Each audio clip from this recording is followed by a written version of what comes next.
Hello बच्चों, कैसे हो आप सभी। मैं हरेंद्र वैष्णव आप सभी का मेरे यूट्यूब चैनल एसबी क्लासेज में स्वागत करता हूं।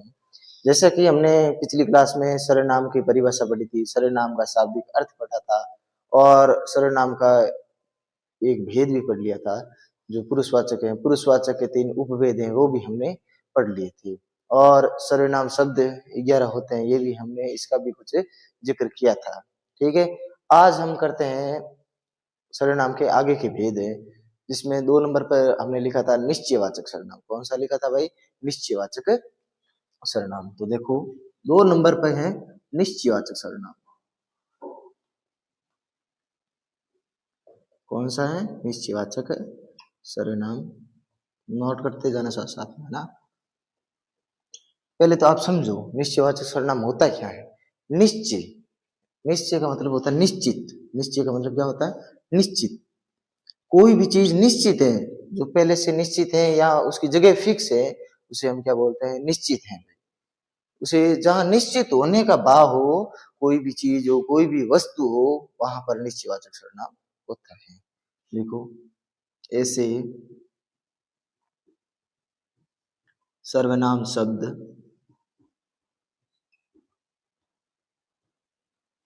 जो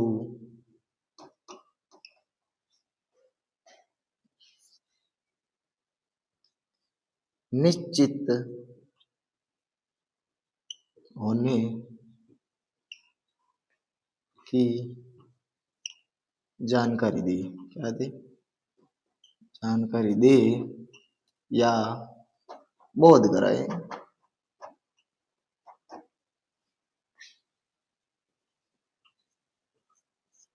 वहां पर निश्चयवाचक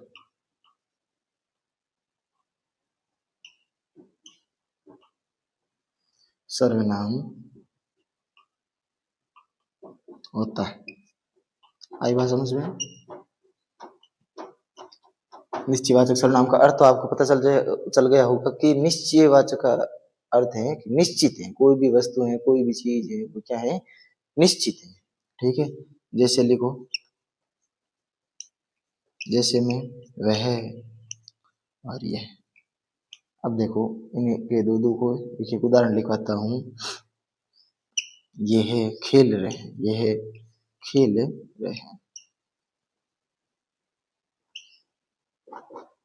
वह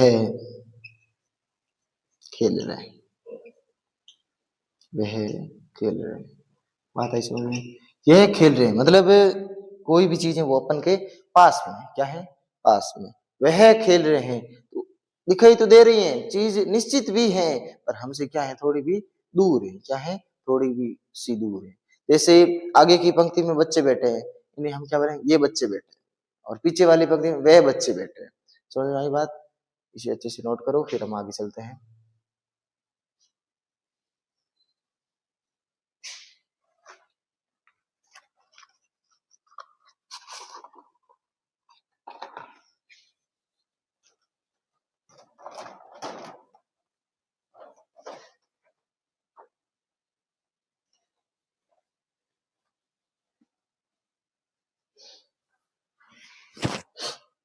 अब देखो 3 नंबर पर है अनिश्चयवाचक सर्वनाम। क्या है? अनिश्चयवाचक सर्वनाम। अनिश्चयवाचक सर्वनाम। अब निश्चयवाचक सर्वनाम में क्या था भाई? कोई भी चीज निश्चित है। क्या है? कोई भी चीज निश्चित है। और अनिश्चयवाचक सर्वनाम में कोई भी चीज निश्चित नहीं है। मतलब चीज तो है पर वह निश्चित नहीं है। कोई भी वस्तु है पर वो निश्चित नहीं है। ठीक है, तो लिखो ऐसे सर्वनाम शब्द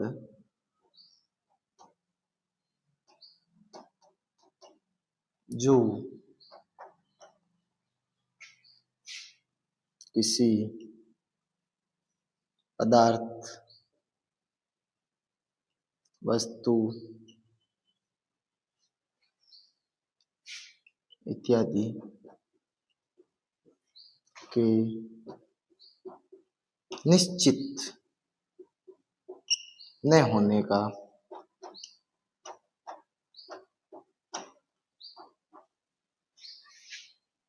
बोध कराए।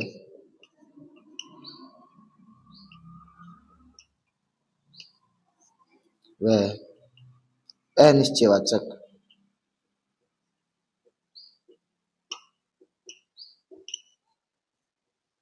सर्वनाम कहलाते हैं। बात आई समझ में? क्या है? कोई भी पदार्थ है, वस्तु है इत्यादि होने का बोध हो, वो तो कहलाता है निश्चयवाचक। और जिसमें अनिश्चय हो, मतलब जो चीज है पर उसमें अनिश्चय है, कोई ना कोई भेदभाव है, उसमें कोई मत है, तो वह अनिश्चयवाचक सर्वनाम कहलाता है। बात है समझ में? जैसे कोई या कुछ, आएगा समझ में, इत्यादि। अब इनका उदाहरण देखो। बाहर कोई आया है, बाहर कोई आया है। अब इसमें देखो, ये तो पता है कि बाहर कोई आया है, पर ये निश्चित नहीं हो रहा बाहर कौन है। आई बात समझ में? दूसरा लिखो,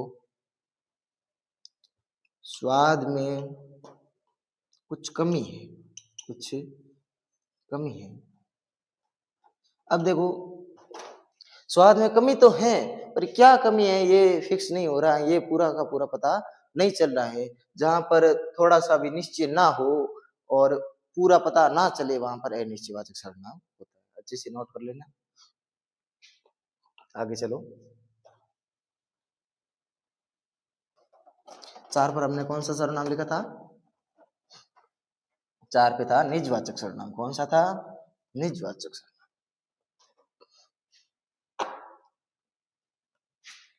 4 पे निजवाचक सर्वनाम, ठीक है।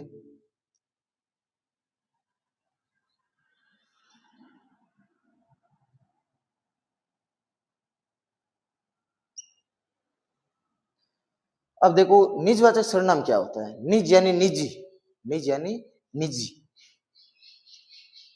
निज यानी क्या होता है? निजी। कोई भी चीज हो निजी हो, क्या हो? निजी।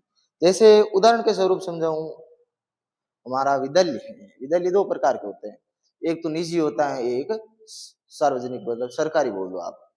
देखो, तो सरकारी विद्यालय में क्या होता है? स्कूल स्तर पर हेडमास्टर होगा, प्रिंसिपल होगा, फिर वीडियो वीडियो जो भी है होंगे। पर निजी विद्यालय में क्या होगा?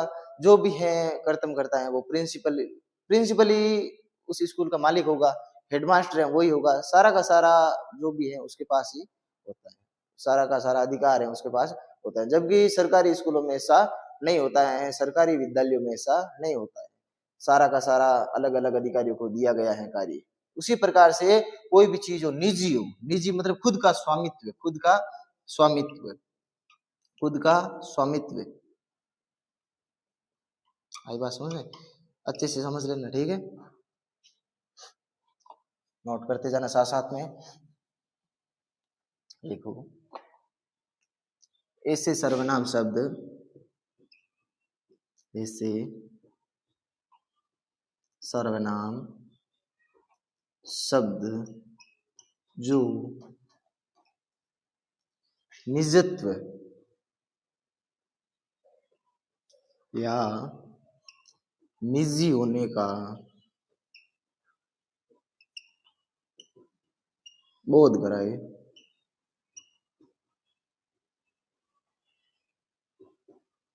निजवाचक सर्वनाम कहलाते हैं। निजवाचक सर्वनाम कहलाते हैं।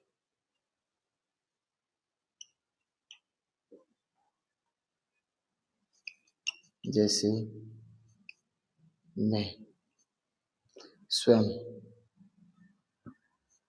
मेरा इत्यादि। अब देखो, उदाहरण के स्वरूप देखो, जैसे कि मैं मेरा काम स्वयं करूंगा, स्वयं करूंगा या स्वयं कर लेता हूं। तो इसमें वो अपना काम कर रहा है, किसका कर रहा है? अपना, कर लेता है या कर लेता हूं।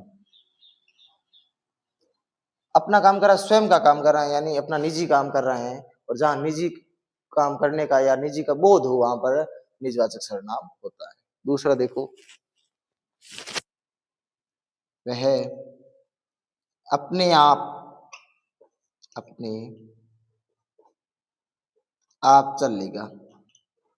चल लेगा, यानी उसे किसी दूसरे की सहायता ना हो।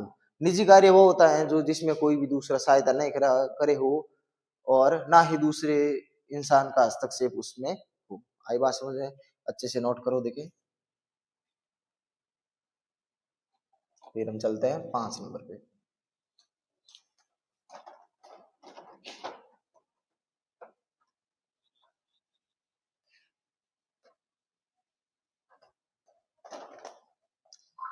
पांच नंबर पे कौन सा करवाया था भाई?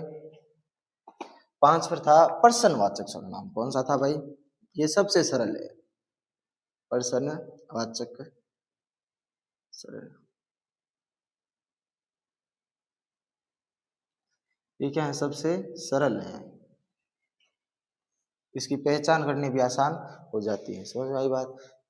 प्रश्नवाचक सर्वनाम किसे कहते हैं, पहले आप समझो। प्रश्नवाचक कहते हैं किसे? प्रश्नवाचक, जैसा कि आपको इसके नाम से ही स्पष्ट हो रहा है कि प्रश्नवाचक कहते हैं किसे, जिसमें प्रश्न पूछने या प्रश्न करने का बोध हो। या तो प्रश्न पूछा जाएगा या आप किसी से प्रश्न पूछ सकते हो, वो क्या कहलाता है? प्रश्नवाचक सर्वनाम। देखो देखे, ऐसे सर्वनाम शब्द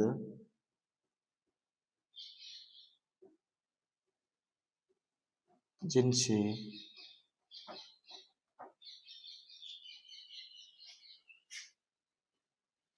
प्रश्न पूछने या प्रश्न करने का बोध हो,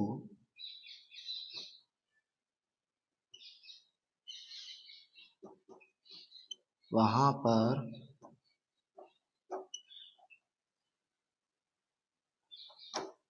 प्रश्नवाचक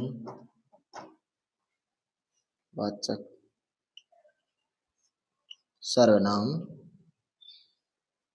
होता है। बात है समझ में? जैसे कौन, क्या इत्यादि।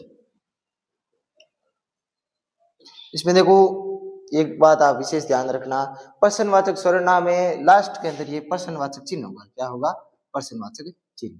जहां पर कहीं पर भी ये प्रश्नवाचक आपको चिन्ह दिखाई दे, वहां पर सीधा सा सर्वनाम पूछ लिया जाए, वहां पर प्रश्नवाचक सर्वनाम होगा। जैसे आपका नाम क्या है? आपका नाम क्या है? पीछे ये लगा दिया प्रश्नवाचक चिन्ह। आप कौन हो? पीछे ये प्रश्नवाचक चिन्ह लगा दिया। मतलब सीधी सी बात आपको सिंपल तरीके में याद ये रखनी है कि जहां कहीं पर भी प्रश्नवाचक का चिन्ह आ जाए, वहां पर आपको बिना सोचे समझे ही सर्वनाम, प्रश्नवाचक सर्वनाम करना है। अगर वहां पर सर्वनाम पूछे तो, आई बात समझ में? नेक्स्ट देखो,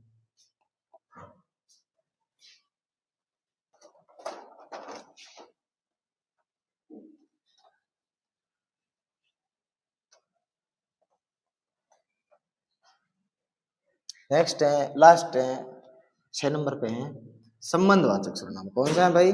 संबंधवाचक सर्वनाम।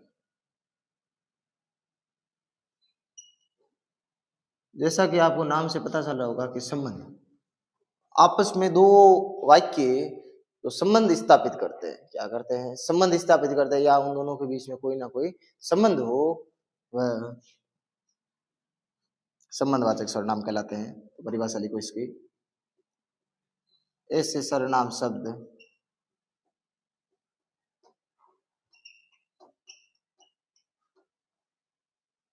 जिनका वाक्य के साथ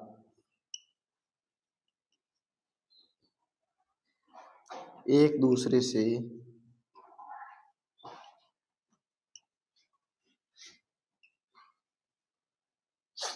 संबंध स्थापित हो, क्या हो, संबंध स्थापित हो,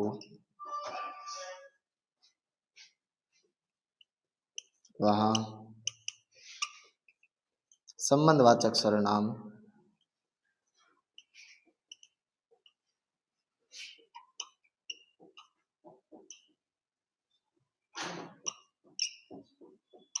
होता है। मैं बच्चों से गुजारिश करना चाहूंगा कि बदमाशी ना करें। जैसे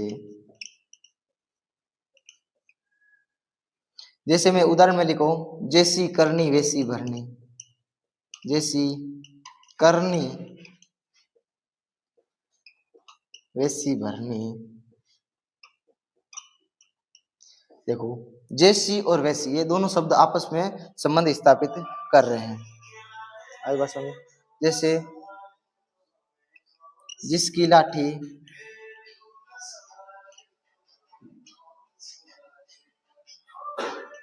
उसकी भैंस, इसी प्रकार संबंध स्थापित करेंगे। आया समझे? जहां पर संबंध स्थापित किया जाता है वहां पर संबंधवाचक सर्वनाम होता है। एक संबंधवाचक में आप ध्यान रखना कि कोई भी मुहावरा हो या लोकोक्ति हो, वो संबंधवाचक सर्वनाम में होती है। बात स्पष्ट है, ध्यान रखना। और यहाँ पर आज हमारा सर्वनाम का टॉपिक है जो समाप्त होता है, और हम आगे की क्लास में विशेषण की शुरुआत करेंगे। उसमें विशेषण का अर्थ क्या होता है, विशेषण की परिभाषा लिखेंगे, विशेषण के कितने भेद होते हैं, सारों को माप तोल किस विशेषण का भाग है, सारा का सारा हम अगली क्लास में अध्ययन करेंगे। धन्यवाद।